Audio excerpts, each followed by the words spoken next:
Primeiramente, eu quero deixar claro para vocês que quando o pessoal me transmitiu o convite de vocês, a minha primeira reação foi: não, olha, tem gente mais importante, porque os líderes estudantis de 68, que não estão vivos, são os heróis, nós somos sobreviventes. Os heróis não existem, né? Eu disse isso, eu insisti até para que fosse um homem que tivesse praticado o maior gesto do ser humano, que é jogar a vida naquilo que acredita e deixar de viver, né? Eu ponderei.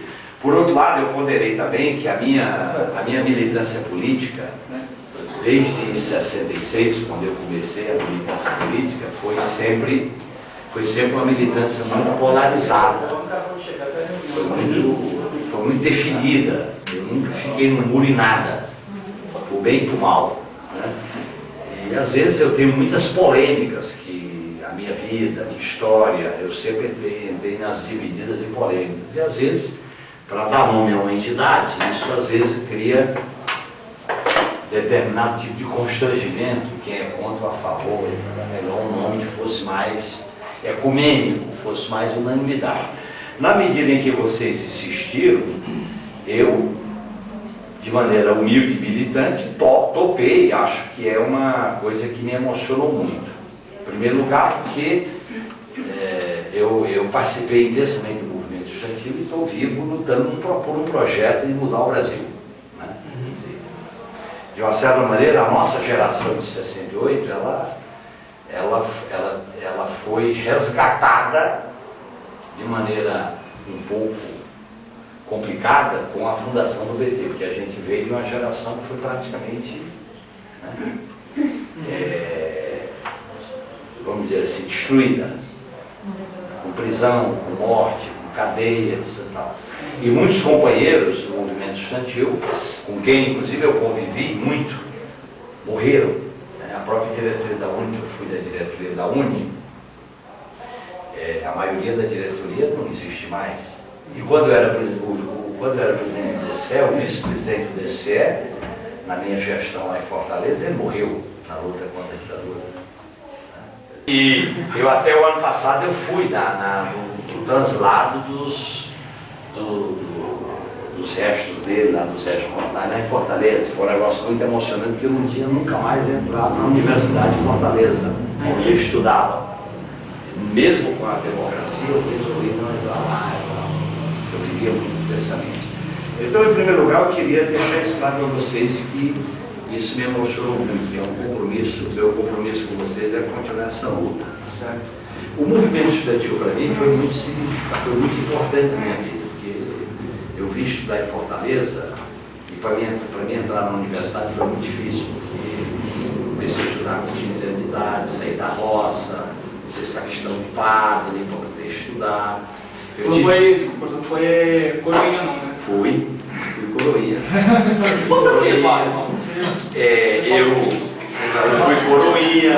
Quer dizer, para mim ganhar tempo eu fiz o supletivo, porque não dá para fazer os cursos normais, eu fiz o supletivo, né, para poder entrar cedo, não entrar tão tarde na universidade. E quando entrei na universidade, eu tinha uma minha família, que é uma família que ainda hoje mora no interior do Ceará, uma família de camponeses, pobres, eles tinham uma aspiração que era eu ser doutor. Eu ia ser doutor da família. Filho mais velho, para poder tirar toda a família da situação. E eu fui exatamente quando eu fui escolhido para presidente do centro acadêmico, da Faculdade de Filosofia, que foi a primeira que eu entrei. Eu fui escolhido presidente do centro acadêmico e eu não queria. Eu resisti muito, porque eu sabia que eu estava numa encruzilhada. Ou eu ia para meter a cara na política, ou ia cuidar da minha vida com a família, que eu era funcionário da IBM, eu tinha participado de um concurso, eu ajudava a minha família, que era muito pobre, então eu fiquei num dilema muito grande, mas eu fui escolhido presidente do Centro Acadêmico da Faculdade de Filosofia, né? E depois foi quando eu comecei a participar daquelas grandes passeatas de 67, 66, 67. Em 68 eu fui eleito, fim de 67, eu fui eleito presidente do DCE da Universidade do Ceará. Aí eu fiz vestibular para Direito. Eu fazia Filosofia, mas fiz vestibular para Direito e passei. Eu fazia 2 faculdades.